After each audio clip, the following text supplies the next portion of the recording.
शुक्रवार दिन सरस्वती शिशु विद्या उच्च माध्यमिक विद्यालय घोड़ा बजार परिसर में स्वाधीनता दिवस महासमारोह पालित हो जाइछि। एही कार्यक्रम में राजकिशोर साहू राष्ट्रीय स्वयंसेवक संघर वरिष्ठ मार्गदर्शक और स्वाधीनता संग्रामी मुख्य अतिथि सभापति अभिमन्यु भूइया, संपादक अरविंद शतपथी, विभाग निरीक्षक नृसिंहचरण मिश्र, ज्ञान मंदिर अध्यक्ष अरविंद दास और प्रधान आचार्य प्रसन्न कुमार प्रधान महोदय जातीय पताका उत्तोलन करथिले। सभापति महोदय पुष्पगुच्छ उत्तरीय दे मुख्य अतिथि को संबर्धित करथिले। एही अवसर में मुख्य अतिथि स्वाधीनतार महत्व विषय कहिथिले। पथ संचालन करी मिष्टान्न खाई शिशु माने घर को फेरिथिले। एही अवसर में विद्यालय परिसर में श्रीकृष्ण जन्माष्टमी अनुष्ठित हो जाइछि। एथिरे भक्ति वेदांत निशिकिंचन महाराज जय श्री दामोदर मठ चक्रतीर्थ रोड प्रचारक योगदान करी श्रीकृष्ण जन्म विषय शिशु मानक किछि मार्गदर्शन करथिले। एथिरे स्थानीय विद्यालयर सभापति अभिमन्यु भूइया, संपादक अरविंद शतपथी, विभाग मंदिर निरीक्षक नृसिंहचरण मिश्र, सदस्या संतोषिनी नायक, ज्ञान मंदिर अध्यक्ष अरविंद दास और प्रधान आचार्य प्रसन्न कुमार प्रधान प्रमुख उपस्थित थिले। एही अवसर में मुख्य अतिथि को संबर्धित करा जायथिला। शिशु भौणी मानक द्वारा श्रीकृष्ण जन्म वृत्तांत पठन करा जायथिला।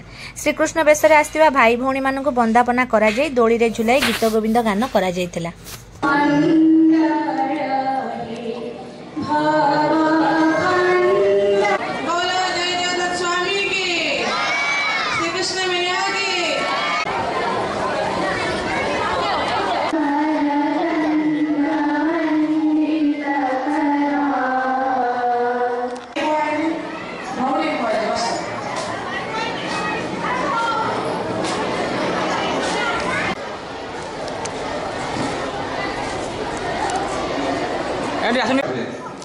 कंस दारू हो कि कार्य हो से निज को रक्षा करता गिरी गोवर्धन देवी इंद्र को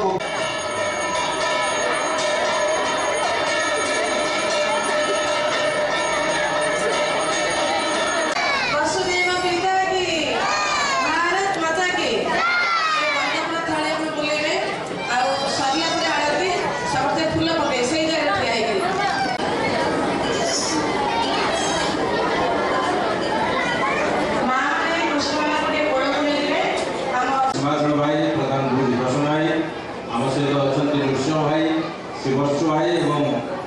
संतोष भौणी जो कृष्णधारी भाई भौणी आसते से वर्ष में माँ मैंने